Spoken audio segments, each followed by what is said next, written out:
We are. Yeah. Good morning, everyone. It's our Fermented Foods Masterclass.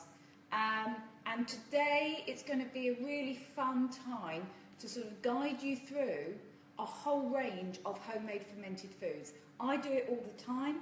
I have a whole array, I don't know if you can see there's a few there in the background, from kefir to yogurt to sauerkraut to kimchi, kombucha, everything. And I'm a great believer in starting with your gut first, and hence my latest book, or one of my latest books, which is the Gut Health Diet, really talks through a functional nutrition approach to restoring your gut. So for me, fermented foods always have a really big part of what I do, and in certainly a lot of the cookery demos I do and the lectures I do, we really like to start on gut health. So I'm going to just wait a few minutes to let everyone log on. I know that it can be tricky getting online. If you've got any problems, then please just quickly, if you can, send us an email and we'll try and sort it out. But today I'm going to show you a whole range of different products that you can make yourself. It's not complicated. A lot of people are slightly worried about making their own fermented foods, but it's really not complicated at all. So we'll leave it a couple of minutes before we make a start. For those of you who are on, welcome. If you are someone who has signed up to our cook-alongs, you should already have received an ingredients list for the sauerkraut that I'm going to show you today. If you're a follower of mine, and I know a lot of you are, and thank you for that, you've probably already got my Gut Health Diet book, which has a whole section on how to make your own fermented foods. So there should be a recipe there for sauerkraut and kimchi and so on. Also, on our YouTube channel, we have already a lovely demo of how to make your own coconut yogurt. I am going to show you that today as well, but that's already there. There is a lovely one on kimchi as well. So I'm building up an array of different YouTube videos specifically on fermented foods, and we'll post some more this week as well. So welcome if you've just joined us. If you are going to do it, then you can either do it with us, you can do it later. I do like to use a food processor, partly because you get a very, very fine shred of the cabbage. You don't have to, you could just use a box grater. Welcome, I know more people are joining on. I haven't started yet, just waiting for people to log on, because I know we had a lot of questions before this even started. So hopefully we will be answering a lot of questions. This is very much a class to help answer any problems that you have making your own fermented foods or don't even know where to get started. So please post questions on Facebook, because we've got people here who will be talking to me and telling me what questions you want answered. So we can answer anything online today. So please feel free. Don't feel it's a silly question, because it's not. It can take people a while to really get into fermented foods and to know when it's right and when it's not. And I will talk to you about all the troublemaking, because I've been doing it for years, and I know sometimes when things work and when they don't. But let's get started. You'll see that I've got a probiotic here, and you might be thinking that's a little bit strange when we're doing a whole day on fermented or a whole class on fermented, but actually this can be really useful to inoculate some of your fermented foods, so that you know that you are guaranteed a range of effective strains, and that's important. Please don't just go out and grab any old probiotic, because you need a probiotic that has strains that are actually effective. So you can see I'm using Optibac today. This brand has a whole range of products. I'm going to today use the extra strength one, and I'll explain why a bit later. They actually have a whole range of very targeted probiotics, and that's really important, because I know it's early on Saturday, but if you've got a vaginal infection, for example, you need different strains than if you've got diarrhea or if you're constipated. And so you want to be choosing the right strains. I think we've already got a question. Question from Karen. She said Hi, Karen. tried making yogurt using Koyo. Right, yes. And starting my yogurt was really runny. The almond milk was like water, but coconut and almond milk separate when I do it. Right. I'm going to talk you through coconut yogurt. I don't tend to use a starter, as in some existing coconut yogurt. I know some people, if they can tolerate a little bit of dairy, will add a bit of Greek yogurt, which works well. I basically, and I will show you this, I use this. I use a couple of capsules of this, and I thicken it. And I thicken it with either gelatin, and I'll show you the whole thing, because we'll do that one after this.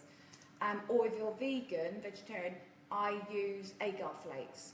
That's what helps. And then after the fermenting, you put it in your fridge and you leave it for about 3 or 4 hours. That then helps to really firm it up. So we will talk that through, but I don't actually use a starter in terms of an existing yogurt. I use this, and that also gives it that really lovely tangy flavour, because you know it's got the right strains of bacteria in there, and then you should feel that sort of, after fermenting it, you should taste it slightly sour, because that's generally what, will show us that it's been breaking down, fermenting and growing. So let's talk you through. I know there's a lot of people online already, so we are going to get started. Post questions all the time. We've got people here reading them out to me, and I will answer anything that you want. I love sauerkraut. I think sauerkraut is a really good one to start with, and if you don't like it that spicy, you can, remove chilies and garlics and so on. So I'm introducing today a slightly different one, because in my gut health book there's a lovely typical sauerkraut which I make all the time, but I thought I'd introduce a more fruity one today with a lot of anti-inflammatory turmeric and pineapple. And I know someone said to me earlier this week, I can't tolerate pineapple. It is a fairly common fruit allergen. So I suggested replace it with a couple of apples instead. Now the reason for that is apples, one, they've been studied a lot for their gut health, but they're rich in polyphenols. Polyphenols stimulate the growth of your bacteria. So they're going to be almost a prebiotic effect on the bacteria as you're fermenting. So you have a sort of double benefit. I think we've got another question already. Antonia, morning Christine. Morning. You suggest using fennel seeds, which Yes. I think is great, but my husband hates the aniseed taste. Any other suggestions? Yes. I was going to use cumin. Yeah, so fennel, when I'm doing recipes, there's always a reason for why I choose things. As you probably know, and I love fennel, fennel really are useful for digestive aid. So they help with digestive secretions, they help you break your food down better. So, and traditionally they were often used in a sort of digestive mix that people would eat pre and post eating and post a meal. So they're very good for alleviating bloating. Now, two other ones that I think are also useful, and when I do a digestive mix, which I think the recipe is in the gut health book, these are the seeds I mix. Coriander, whole coriander, little seeds, and cumin. So absolutely right, cumin, I often have cumin, I'm a big fan of cumin as well. Again, those are traditionally used to help digestion. So you could leave it out, but I actually really like the texture of having seeds in there. So I would go yes for cumin and coriander. Good idea. So thank you for that, Antonia. And yes, I know some people are not always into that sort of fennel taste. I love fennel bulb, and actually the fennel bulb, the Florence fennel bulb, if you juice it, is part of a juice. It's very good for digestion. So I've got here my Maggi mix. I've got a grater attachment on here. You could use a box grater. I've got here, now if you can use organic, get organic. Savoy cabbage, green cabbage, you could use red of course, but I'm using more the traditional. I'm going to just shred it, so it will get a little bit noisy, so just bear with me. I've got here half the cabbage. Obviously, just vary the amount, depending on how much you like doing, sauerkraut.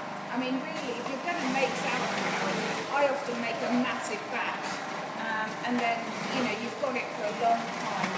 When you've fermented it, it will keep for, quite a few months. So that's the cabbage. You sometimes will get a few bits that didn't get through. Don't worry, you could either chop it or use it in a soup. I don't really chuck anything away here. So, ideally, when you're doing fermented foods, try and use glass for fermenting. You don't want that sort of acid sort of texture, and sometimes the acid, there is concern that it might be drawing out various toxins from metal, but also, particularly with things like kefir, metal and kefir really don't go well together. The kefir grains don't thrive when you use metal, so I tend to use wooden glass. So that's going in your bowl, and we will be putting this later into sterilised sort of Kilner jars. So this is really just so that we can mix it. So that's the first thing. Next, and again, I mentioned this, I think, on the ingredients list, if you've got the ingredients list. Don't throw away the core of your pineapple, because that is actually where most of the bromelain is. The bromelain is a digestive enzyme that helps us actually digest our food.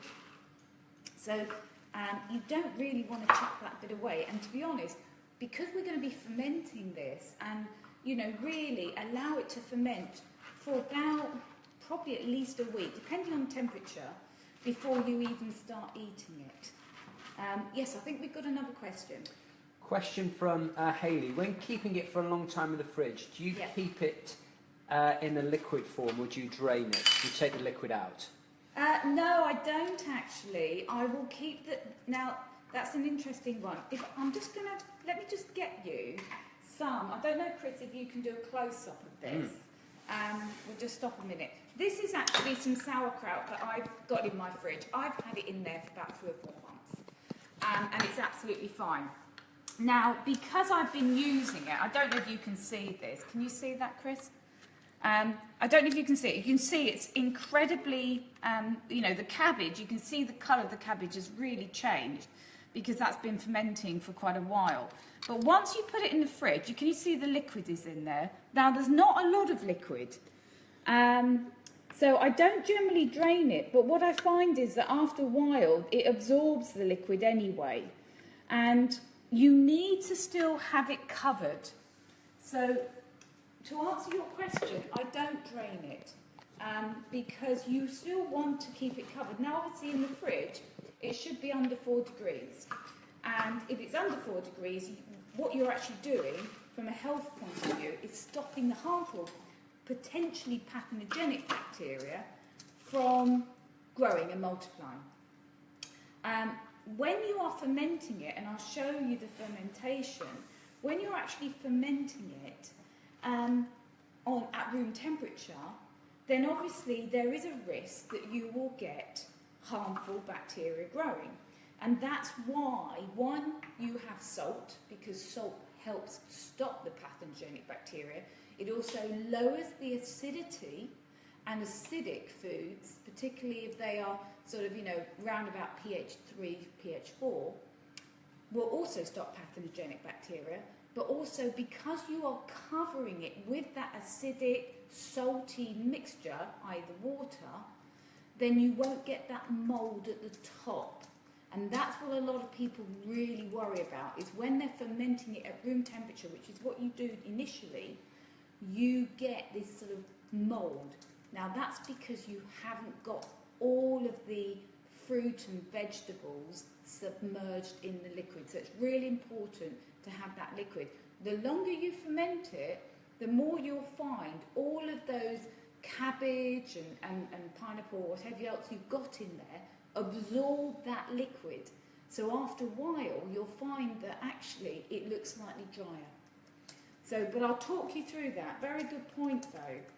So I've just chopped up the pineapple quite roughly.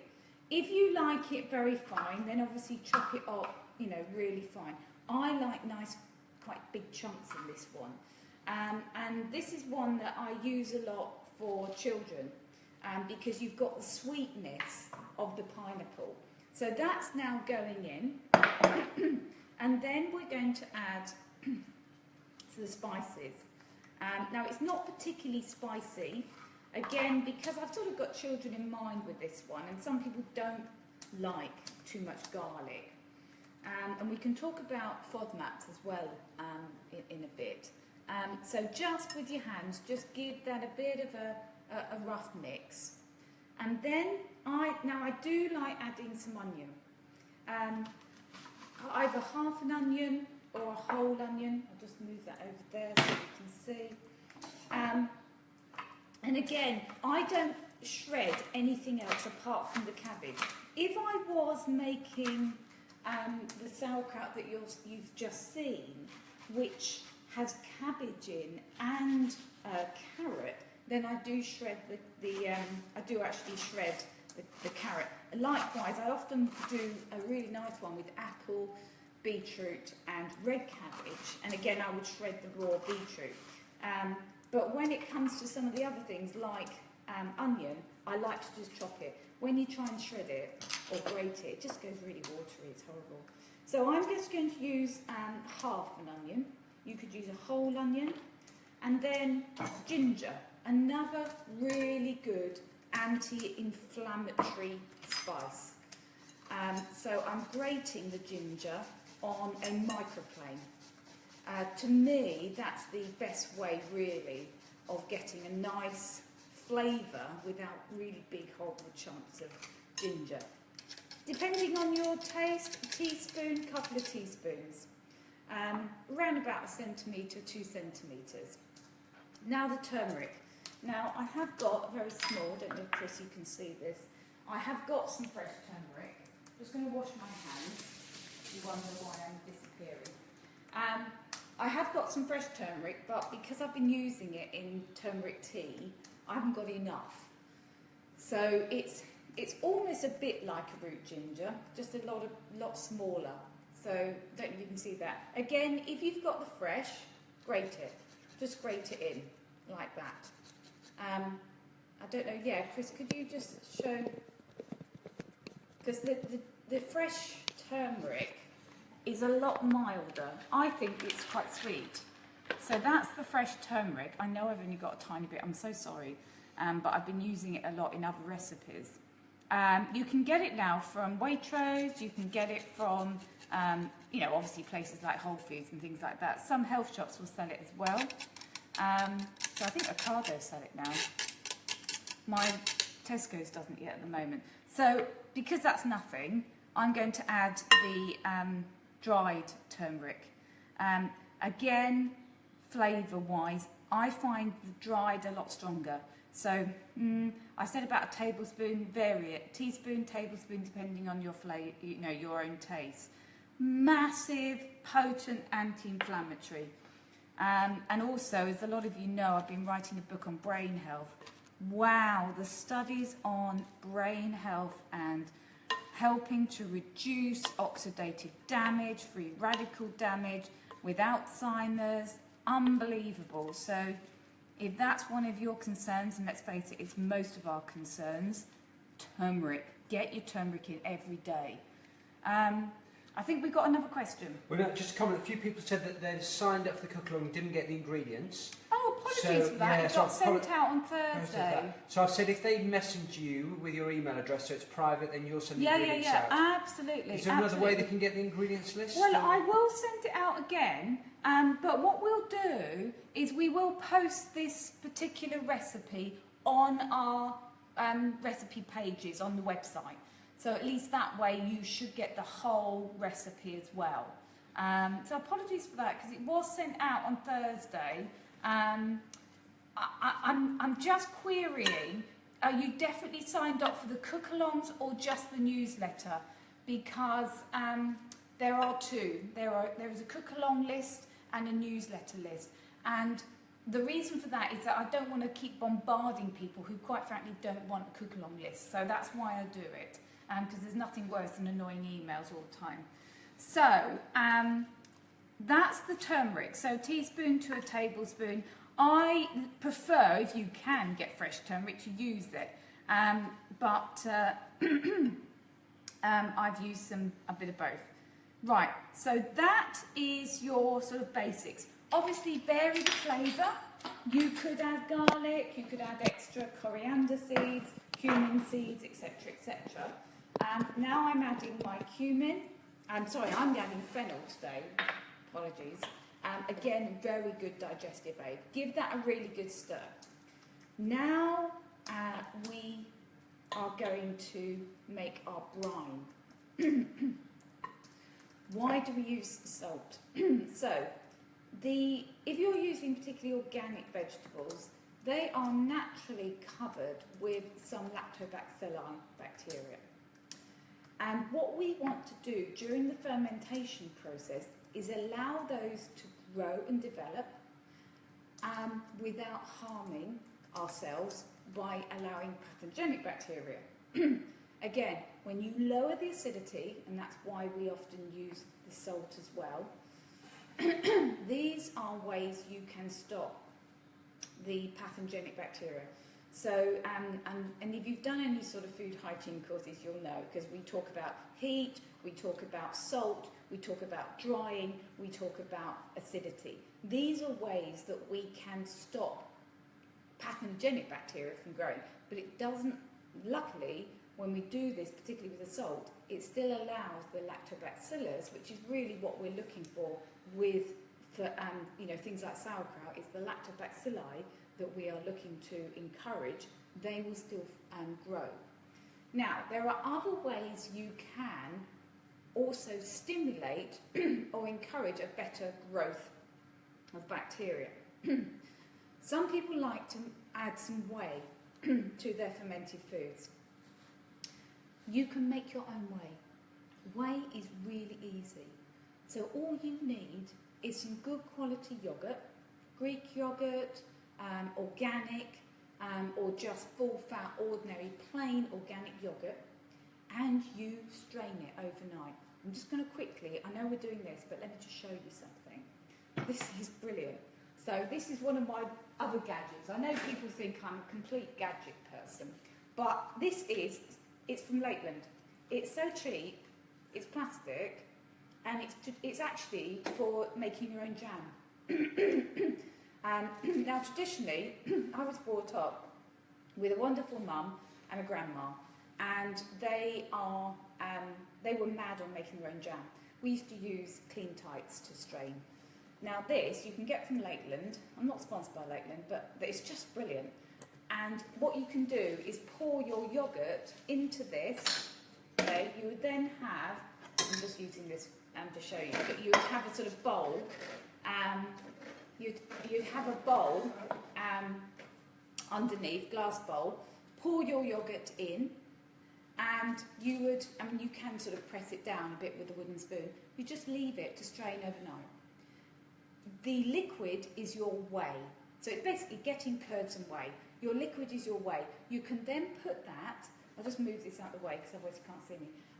You can then put that in the fridge and you can use it, normally about a couple of tablespoons, to help inoculate and speed up the fermentation. So that's one way. Now, of course, a lot of people don't want to add any dairy. It won't have a lot of lactose in, but it will have some.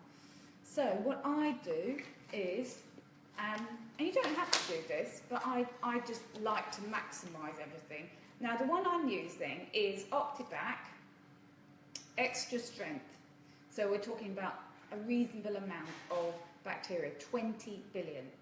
Now, I'm just going to say something because it's not necessarily the amount, but the quality of the strains. That's really important. Don't just go out and get the highest strain of mixed whatever, which is not scientifically valid. I know everyone knows I'm very much an evidence-based functional nutritionist. I base my stuff on research, on science. So that's why I'm choosing this. So this one has got the Lactobacillus acidophilus NCFM. It's got some others as well. It's got Bifidus in there, Bifidus lactis.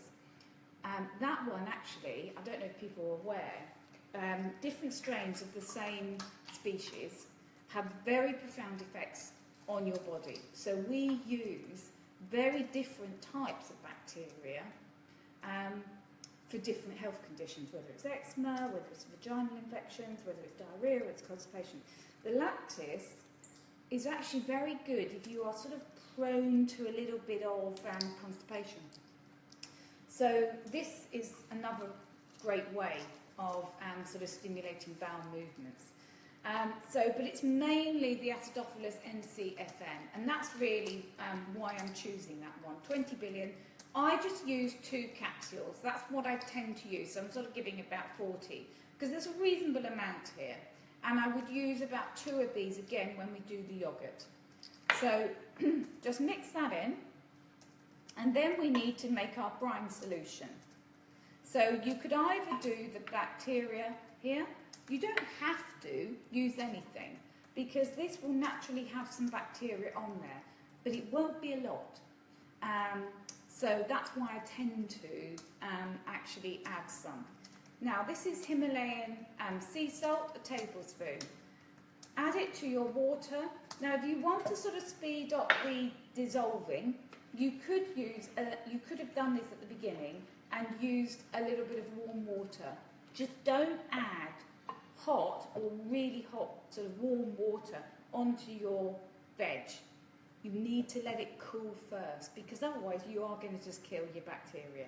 So please don't, if you want to have it warm so you can speed up it dissolving, then do, but make sure it's cooled down first. Then, and this is around about, I tend to start with around about sort of 300 to 400 mils of water, because it really does depend on the size of your Kilner jar and how much you've actually got from your cabbage, because obviously, cabbage sizes will vary. Then you want to mix it well. Now this is where I prefer to give it a bit of a massage with my hands. Now this has got turmeric in, so if you really don't want slightly yellow hands, wear some gloves to do it.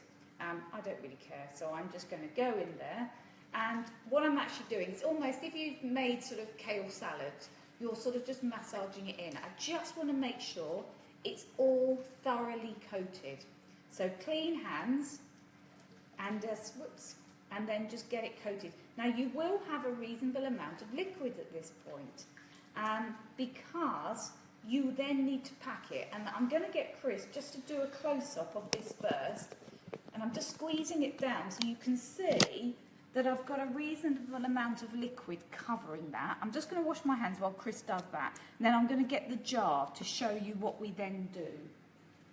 So you should have a reasonable amount of liquid. Now obviously, you've got a slightly bigger cabbage, or you've got, you've added more ingredients. For example, you might have added a little bit of shredded cabbage, as well as the red cabbage and carrot. Then obviously you're going to have, you might need a little bit more water. Thank you for that, Chris. So, Kilner jars, you can get these everywhere, and I mean everywhere, because, I get a lot of my stuff from Lakeland, but you can get these from pound shops now. It's, brilliant. Sterilise it, because, again, what we don't want to do is introduce any other bacteria that we don't really want. So you can either stick it in an oven that's warm or just turned off. You can put it in boiling water, but I just stick it in the dishwasher. Just do it, add it to any cycle that you're doing, and that in itself will sterilise it. So again, it doesn't actually have to be a Kilner jar. It can be any glass jar. Now, then what you're going to do is you're going to pack it in. So I tend to, I'm using a spoon. Generally speaking, when I'm doing things, I often pretty much use my hands. So I'm going to pack in first a lot of the cabbage and the pineapple, and then I'm going to pour over the brine liquid.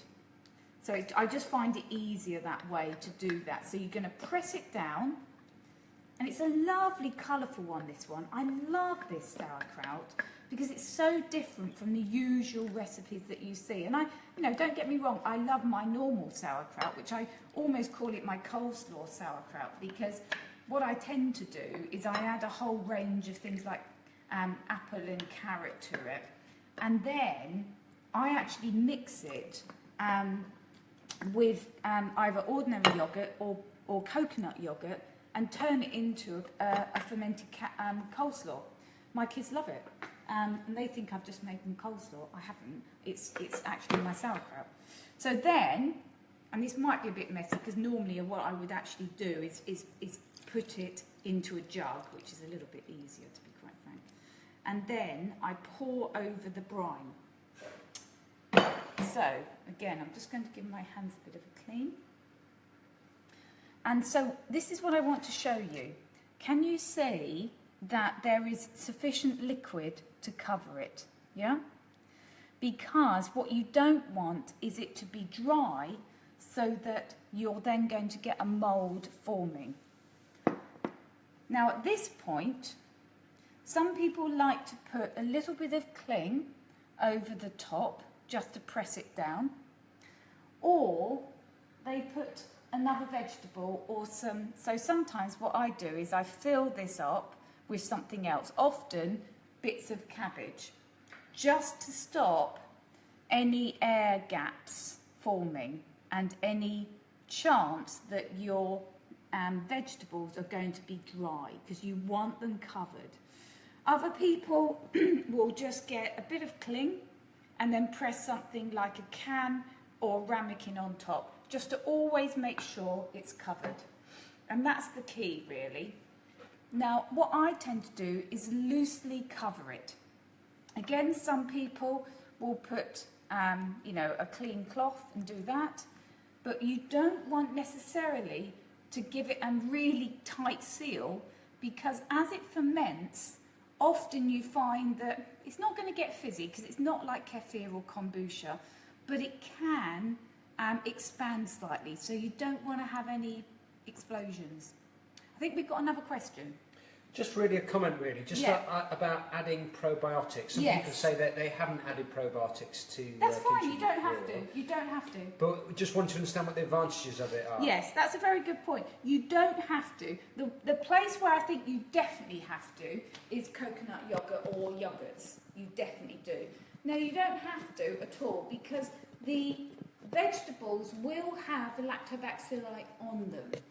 The advantage is, and if you choose a proper strain, is that you will encourage a greater growth of beneficial bacteria. You've got a lot of prebiotic fibre in here, you've got a lot of carbs, you've got sugars, and that's what our bacteria need to feed on. And that's why, completely separate, but a very low FODMAP diet long term is not good for your gut, because you've got no beneficial bacteria, you've got no fibres that your beneficial bacteria can feed on. So the reason for adding a little bit more is just really to give my final sauerkraut greater amounts of beneficial bacteria. And that's often why people do add a little bit of whey, because the whey has additional bacteria in there as well, as long as it's a good organic brand. And that's why often they will inoculate it.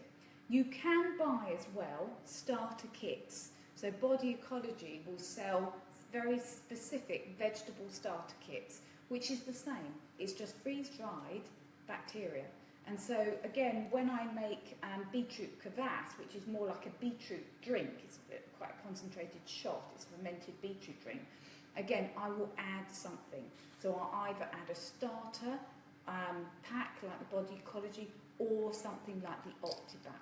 Just my concern is that you're not just grabbing any old bacteria and chucking it in, which can then make it actually taste horrible. But also, it might not actually be doing you any good, because it's not really a sort of research strain. And really, it's an acidophilus one that you want. It's good to have some of the bifidus in there as well, but this is lacto-fermenting. This is what this is called. It's lacto-fermenting. You're encouraging the lactobacilli in the vegetables, or coating the vegetables to grow better. Now, how long do you leave it for? Well, it depends on temperatures. About a week, if it's nice and warm, sometimes a bit longer. The best thing is after about a week, taste it. Just take a small amount, don't double dip, and just taste it. Does it taste slightly sour? And does it taste like it's already started breaking down the cabbage? One of the benefits of sauerkraut over eating ordinary cabbage is the vitamin C content and the B vitamins actually increase in bioavailability, because what you're actually doing is almost pre-digesting the cabbage by fermenting it. So fermented foods, bioavailability of a lot of nutrients goes right up. And that's one of the benefits as well. So a lot of people who don't actually find cabbage that easy to digest find sauerkraut easy. So does it taste like it's almost slightly easier to digest and broken down? Is it slightly sour? So that is our sauerkraut. So I hope that's helped with making your own. We will post this recipe. But because it is a masterclass, I know we're sort of going over more than we perhaps would. Let me show you how to make yoghurt, because I think that's one that people really struggle making. A dairy-free yoghurt, sorry, not ordinary yoghurt, but a dairy-free one. I think we've got another question. Just before we go to the yoghurt, Wendy says she normally leaves the sauerkraut for up to 6 weeks. If you add a probiotic, would you be able to leave it for that long? No, that's a very good question. So I don't know if everyone heard that. If you add a probiotic, you are actually going to speed everything up. And what you'll find is it will taste slightly sour earlier. So again, it does depend on temperature, because I agree with you. When I've done sauerkraut in the winter, I leave it for 3 or 4 weeks easily. So if you're adding a probiotic, I would say you're probably going to half that. But I would every week taste it. It does vary depending on the temperature. I know some people like to stick it in their airing cupboard, in which case it's going to speed up further. Once it is ready, it's in the fridge, and you can keep it in the fridge for months. Again, it's very much a matter of tasting it. Does it taste all right? Is it really gone very acid and sour? But the one that I showed you there, that's been in there for 3 months. And I will take it out, I'll use it as a condiment, I'll add it to things, I'll top it on soup, I'll make my coleslaw yoghurt with it. So, you can use it for so many things. I think we've got another question. Question from Karen. I think this is to do with the initial process of making it. So you leave it open all week?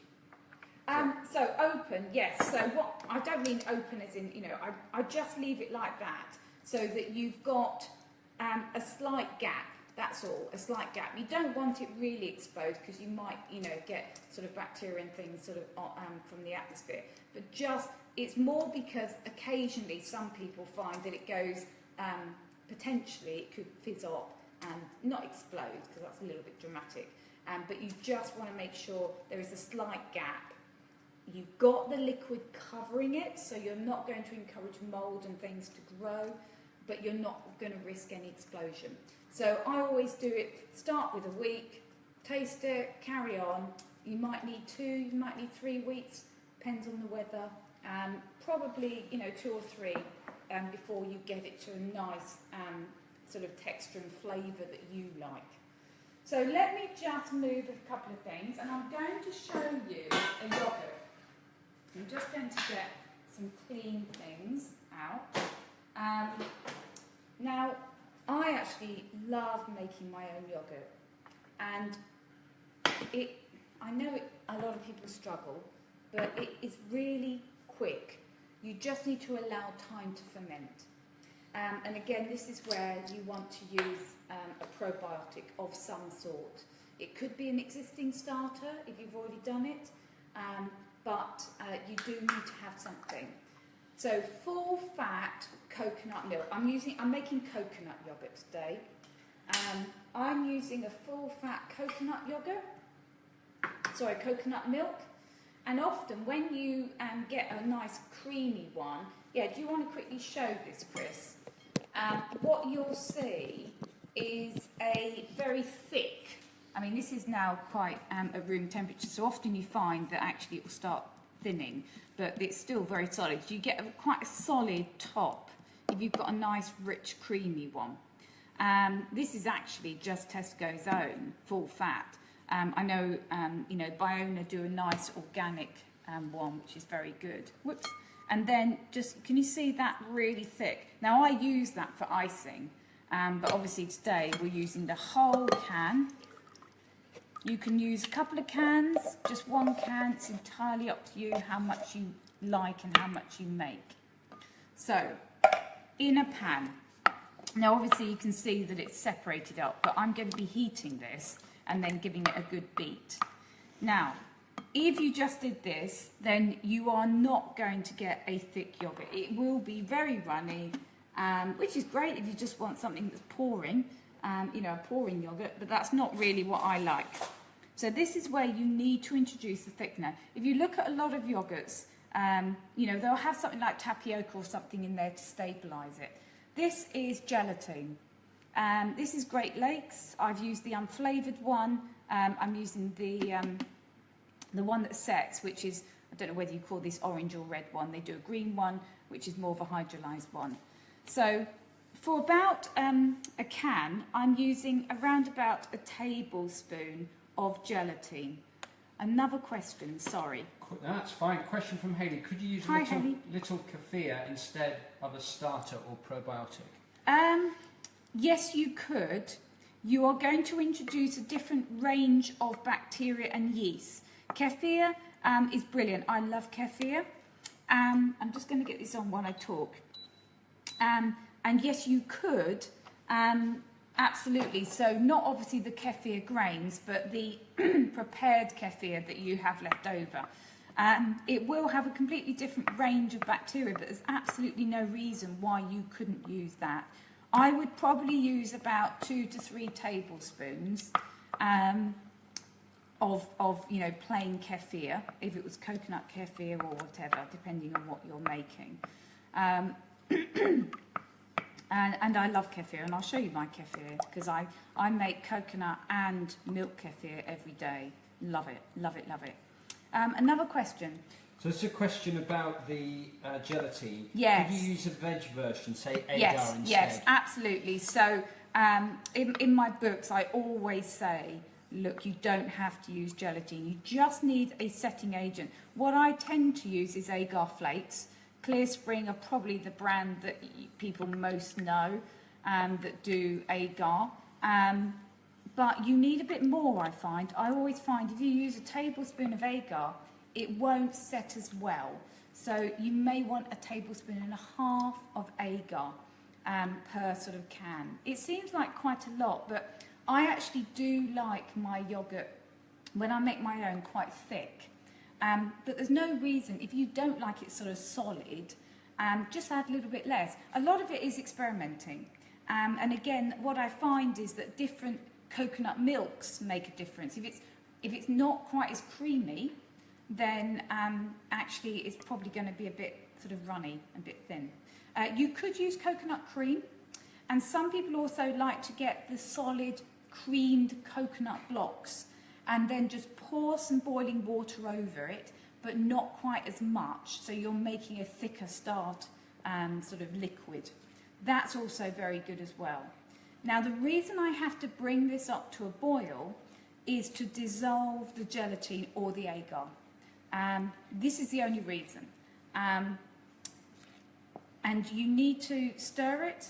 So Chris, I don't know if you can just show, you can see there's a little one lump left of the gelatin, and you just need to, you don't need to boil it really hard.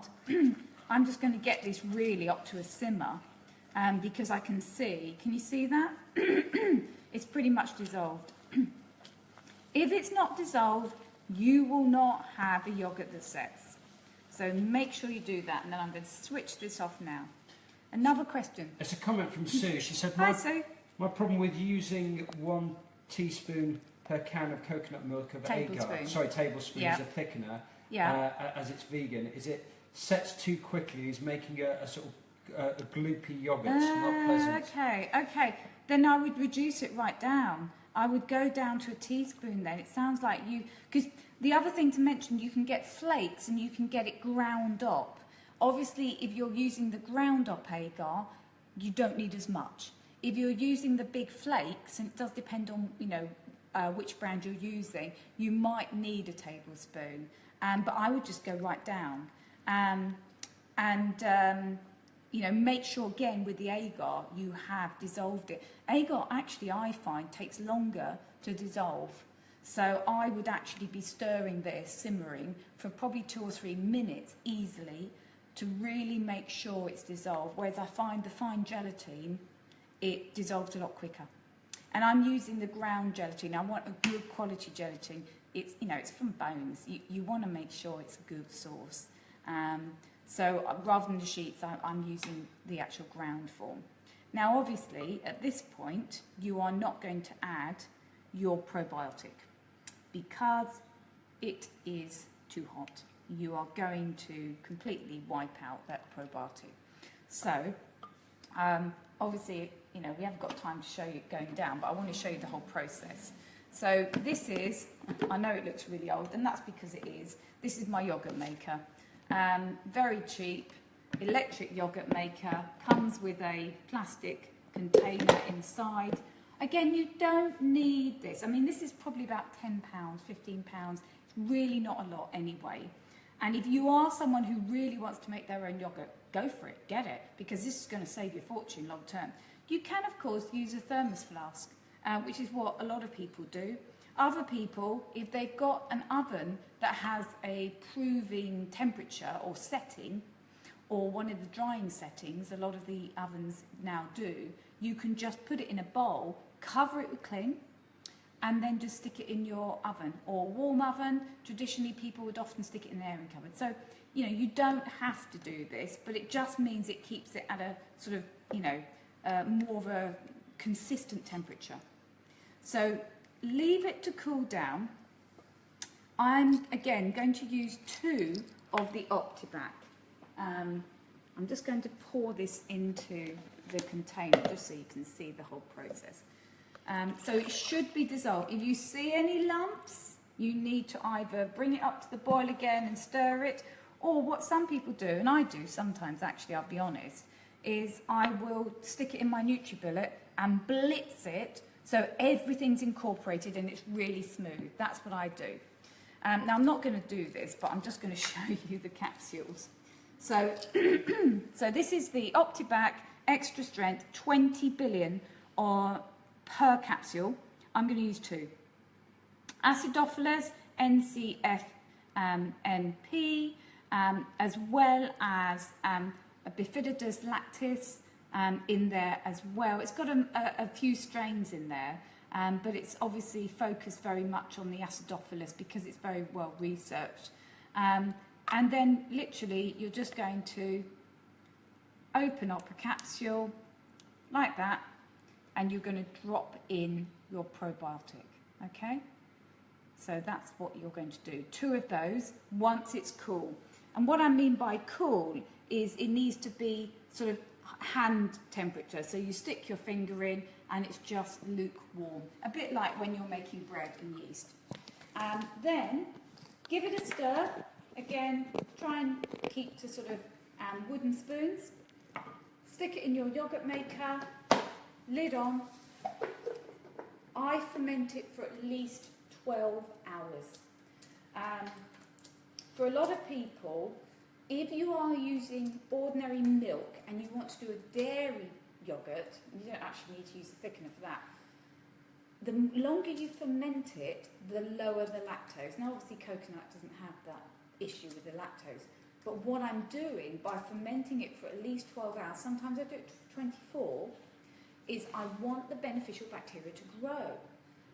And as soon as I then put it in the fridge, obviously that's going to stop the process.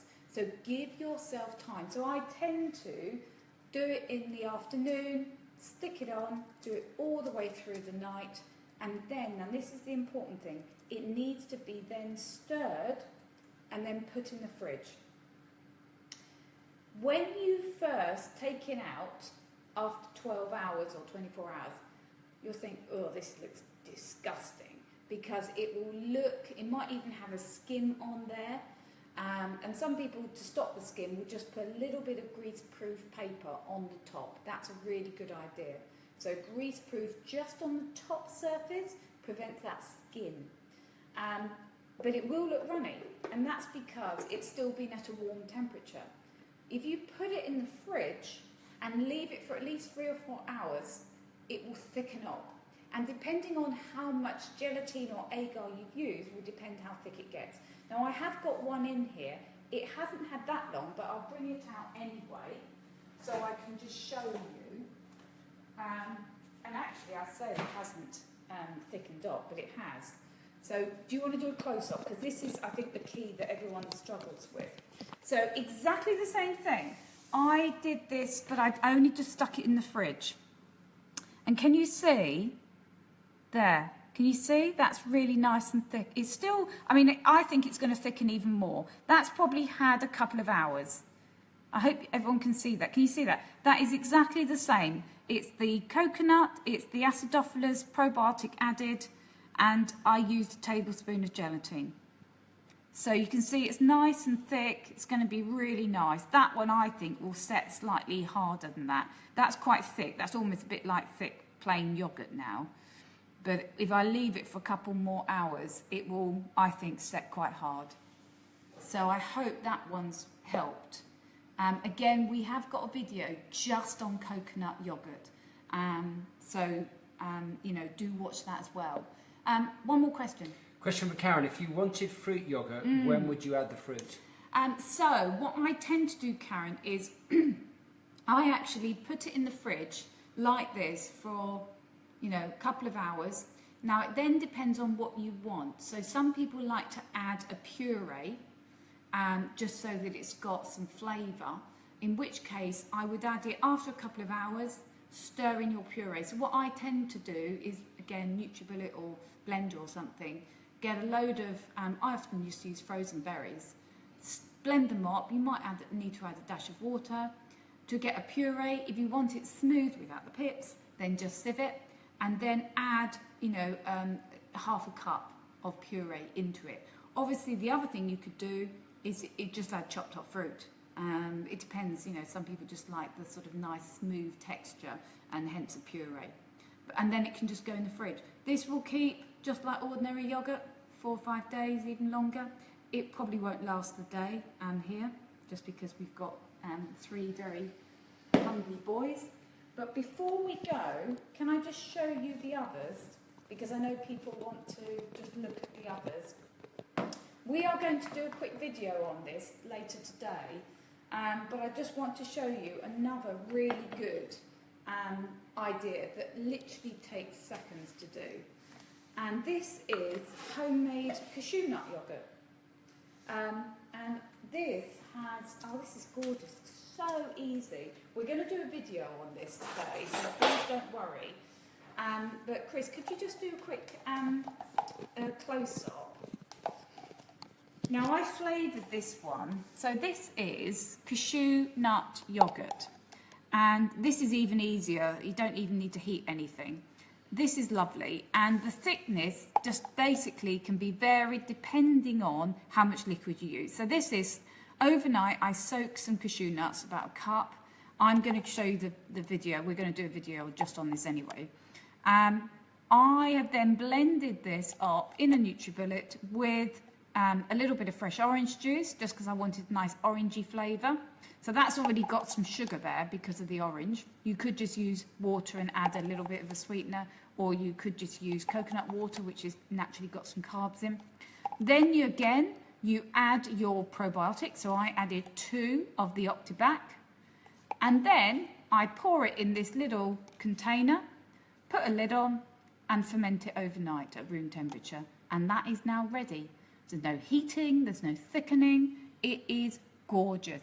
And it's very similar because I run whole days on fermented foods, very similar to making fermented cheese. nut cheeses.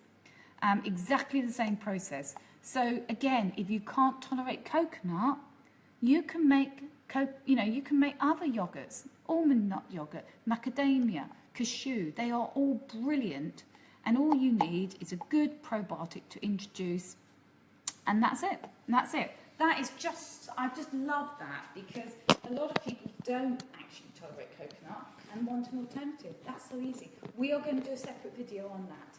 But let me just show you my kefir, because I know a lot of people, I will just strain this so you can just see it. Any more questions, please post, because we'll do this and then we'll end, because I know you've been very patient with me today. Kefir. Kefir is an amalgam of bacteria and yeast, and traditionally they think it probably came from sort of North Africa.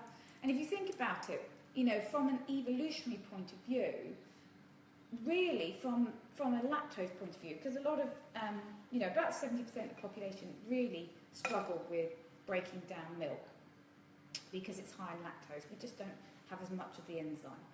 And so really, it is likely that fermented foods partly came a result because you left something and it went off and it had bacteria and yeast from the atmosphere and so on. But also, naturally, they are a lot lower in lactose, so they're probably easier for people to digest. And the combination of the bacteria and yeast in the kefir grains, and we call them grains, they're not grains, it's a combination of bacteria and yeast. But it looks a little bit like chopped up cauliflower, and I'll show you.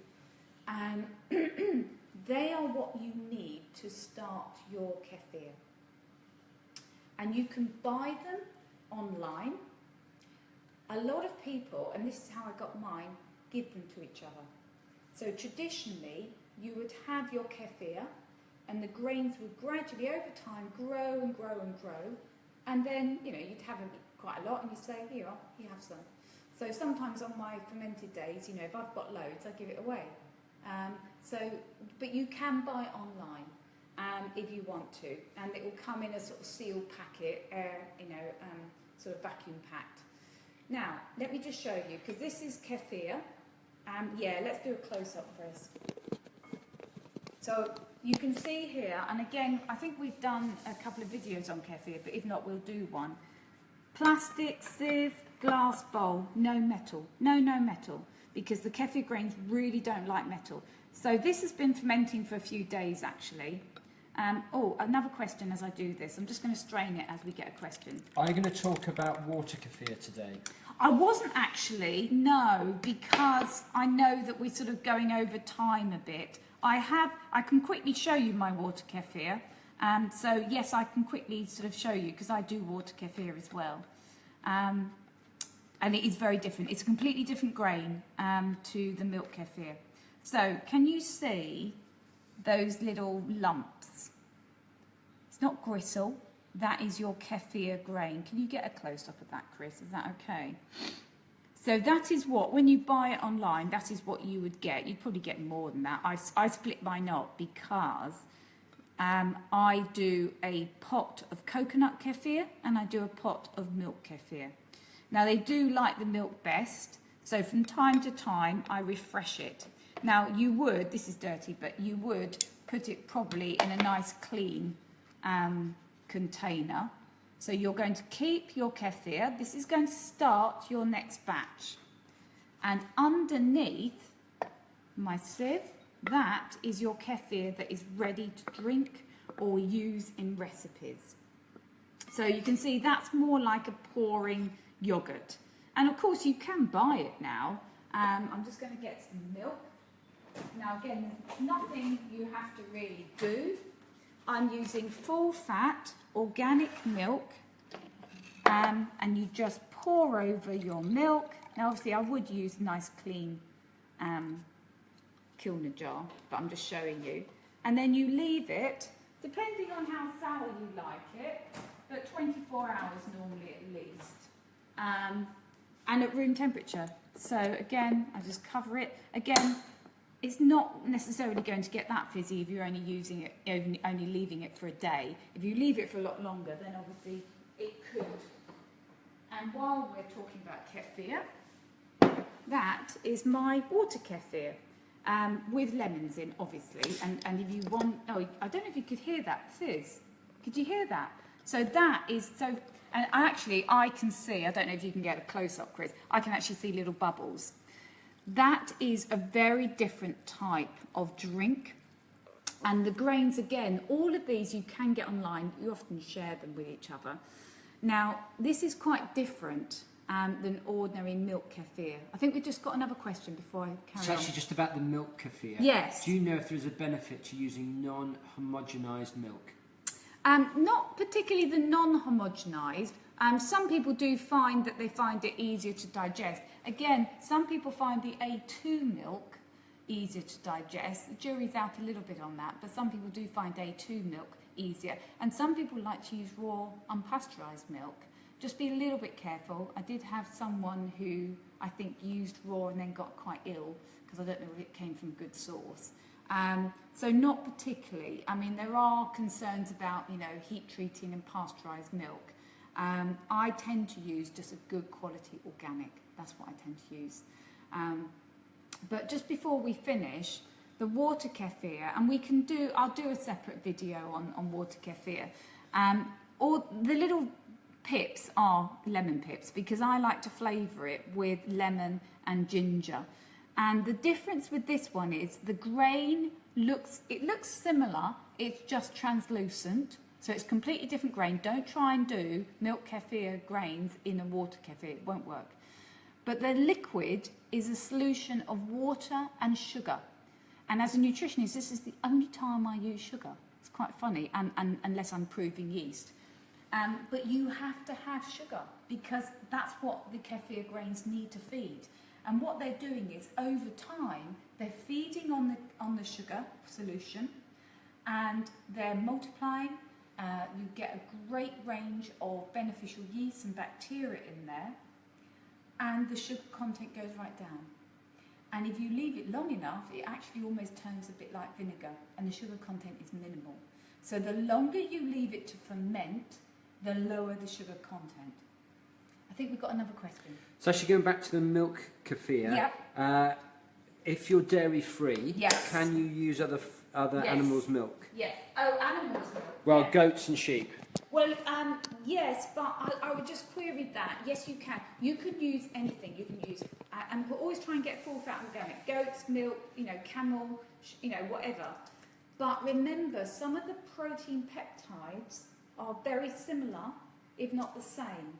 So a lot of people that have problems with casein in dairy will not get on with goats. If it's a lactose thing, then actually the longer you ferment it, the lower the lactose, regardless. And goat's milk has actually very similar content of lactose as dairy. So it depends on whether it's an allergy or an intolerance. But with the lactose, it's actually the longer you leave it to ferment, the lower the lactose. But there are very similar proteins in a lot of the mammal milks. So if you find that you have a problem with dairy, you may still have a problem with goats. Just be very careful. But what I do, as I mentioned, is I actually have 2 jars. One, I put full fat coconut milk over and leave that to ferment, and the other's got my dairy. So I've got one that's coconut and one that's dairy. So I think we will finish there. Just thank you all so much for your questions. It's been a brilliant day. I know we haven't done kombucha. I'll have to do that on a separate occasion. And I know a lot of people were also asking about the Optibac probiotics. Well, the lovely team at Optibac have also said that they will, and for anyone for people that have watched and posted questions, we are going to pick someone at random, and we are going to send you a selection of their products free of charge. It's their sort of competition thank you.